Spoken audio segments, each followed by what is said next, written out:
राहुल गांधी की इस बात को आप धमकी समझ सकते हैं, मगर उस मुद्दे को समझिए। राहुल गांधी कह रहे हैं कि कभी ना कभी तो यह सरकार बदलेगी। तब क्या होगा? तब इस सिस्टम को साफ करना पड़ेगा।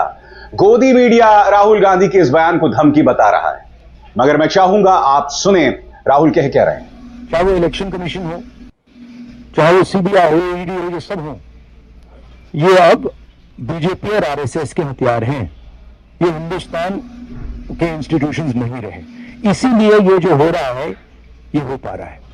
अगर ये इंस्टीट्यूशंस अपना काम करते, अगर सीबीआई अपना काम करती, ईडी अपना काम करती, तो ये नहीं होता। तो उनको ये भी सोचना चाहिए, ये जो सब कर रहे हैं, कि किसी ना किसी दिन बीजेपी की सरकार बदलेगी और फिर कार्रवाई होगी, और ऐसी कार्रवाई होगी कि मैं गारंटी कर रहा हूं ये फिर से कभी नहीं होगा। तो उनको भी सोचना चाहिए। राहुल की यह नाराजगी न सिर्फ गोदी मीडिया के खिलाफ है, बल्कि भाजपा के खिलाफ तो है ही। वो कह रहे हैं कि जिन एजेंसीज का इस्तेमाल करके भाजपा लगातार विपक्ष पर निशाना साध रही है, वही एजेंसीज उसके गले की फांस बनेंगी। मगर अगर आप राहुल गांधी की बात पर गौर करें, जब भी यह व्यवस्था बदलती है, और जब का वो वक्त न जाने कब आएगा, तो जो भी पॉलिटिकल पार्टी सत्ता में आती है उसे यह तय करना पड़ेगा कि ये एजेंसीज ब्लैकमेल का जरिया ना बने, ये एजेंसीज विपक्ष को खत्म करने का जरिया ना बने, ये एजेंसीज पत्रकारों को ब्लैकमेल करने का जरिया ना बने। इन एजेंसीज की जवाबदेही हो, और यह तय सिर्फ अदालतें नहीं बल्कि सत्ता में बैठी पॉलिटिकल पार्टीज कर सकती हैं।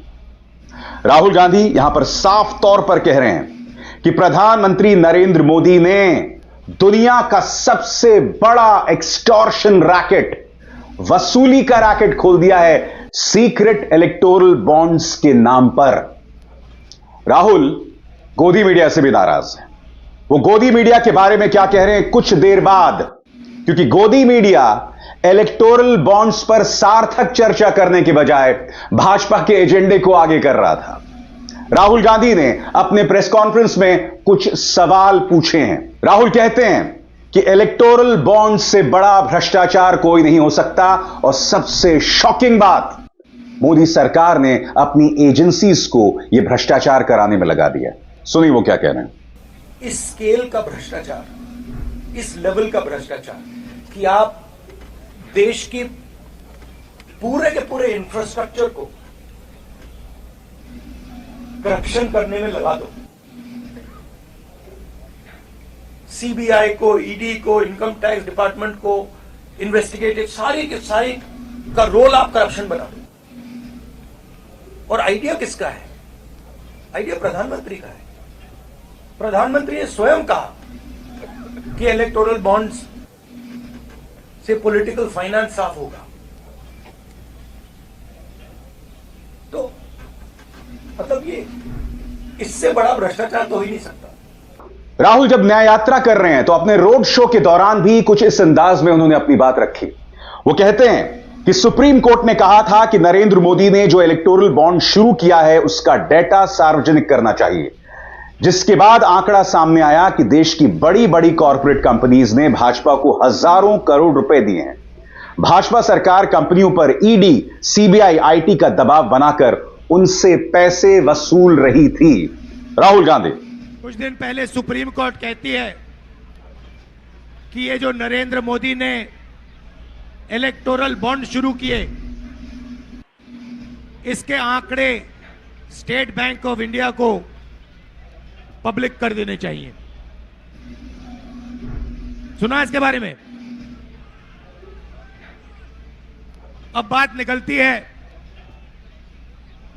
कि इलेक्टोरल बॉन्ड्स में हजारों करोड़ रुपए हिंदुस्तान के बड़े बड़े कॉर्पोरेट्स ने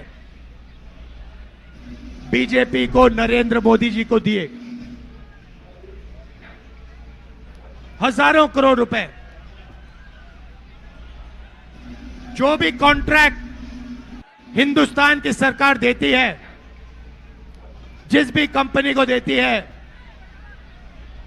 उसका इलेक्टोरल बॉन्ड्स के माध्यम से रिश्वत वो कंपनी बीजेपी को देती है।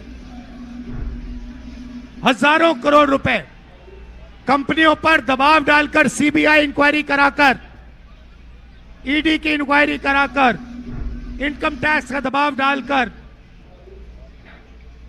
उनसे पैसा एक्सटॉर्ट करा जाता है। हजारों करोड़ रुपए बीजेपी ने हिंदुस्तान के बड़े बड़े अरबपतियों से लिया।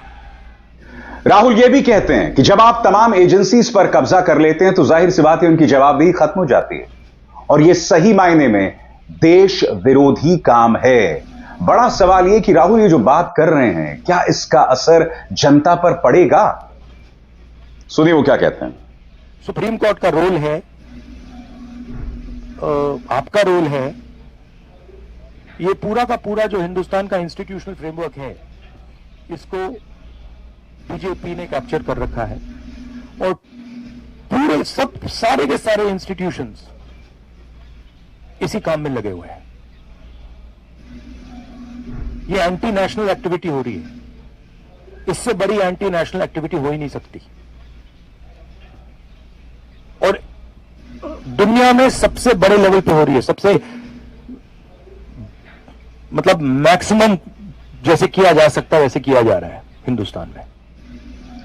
राहुल ये भी पूछते हैं कि सरकारें गिराने का पैसा आखिर भाजपा के पास आ कहां से रहा है, क्योंकि आपने ऐसी ढेरों मिसालें देखी हैं जहां एक राज्य से दूसरे राज्य में विधायकों को ले जाया जाता है चार्टर्ड प्लेन में।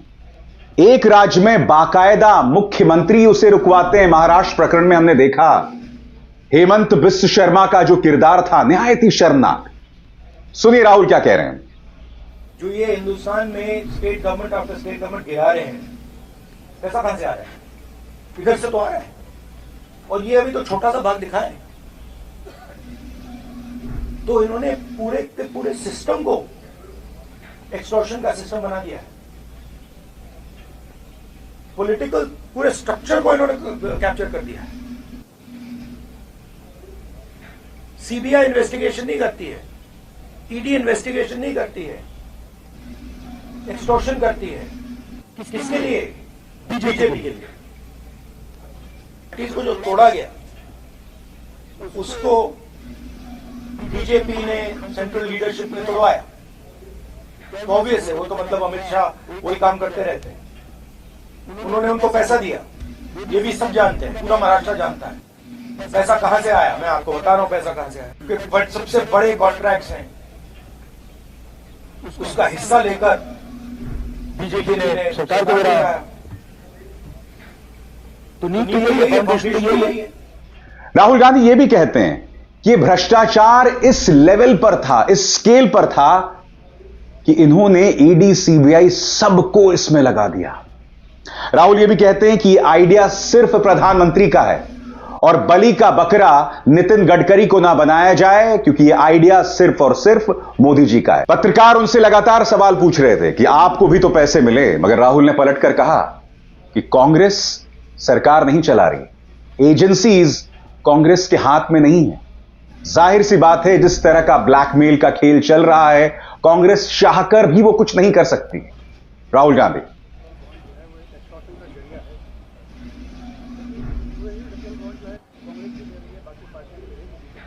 आप फिर से वही सवाल पूछ रहे हैं। मैं आपको बता रहा हूं कि कांग्रेस पार्टी हिंदुस्तान की सरकार नहीं चलाती है। आपने देखा होगा कि राहुल गांधी गोदी मीडिया से लगातार नाराज रहते हैं, और उसकी वजह भी साफ है। दोस्त, मैं आपसे एक सवाल पूछना चाहता हूं। चुनावी चंदे से बड़ी कोई खबर नहीं हो सकती है। अमित शाह इंडिया टुडे के मंच पर जाते हैं, आधे अधूरे बयान देते हैं, और आप देखिएगा जो बातें अमित शाह ने कही है उसी मुद्दे पर मैंने बाकायदा एक कार्यक्रम किया है, मैंने सवाल उठाए हैं। उसके लिए आप मेरा शो मेरे YouTube चैनल पर भी देख सकते हैं। मैं आपको बतलाना चाहता हूं कि गोदी मीडिया को इस मुद्दे पर शो करने चाहिए, मगर गोदी मीडिया क्या कर रहा है। सबसे पहले देखिए, इंडिया टीवी तो महाराष्ट्र में भाजपा को जितला रहा है। आपके सामने देखिए, महाराष्ट्र की 48 सीटों में से 25 सीटें भाजपा जीत सकती है, वहीं शिवसेना 8 सीटें जीत सकती है। फिर रजत शर्मा ब्लॉक, एक देश एक चुनाव से पैसा समय दोनों बचेगा। मगर जब आप पत्रकारिता के उसूलों से भटक जाएंगे तो क्या इससे आपका आत्मसम्मान बचेगा? आगे देखिए साहब, राहुल, ममता, केजरीवाल पग पग ढूंढे बहाना, मोदी पर निशाना।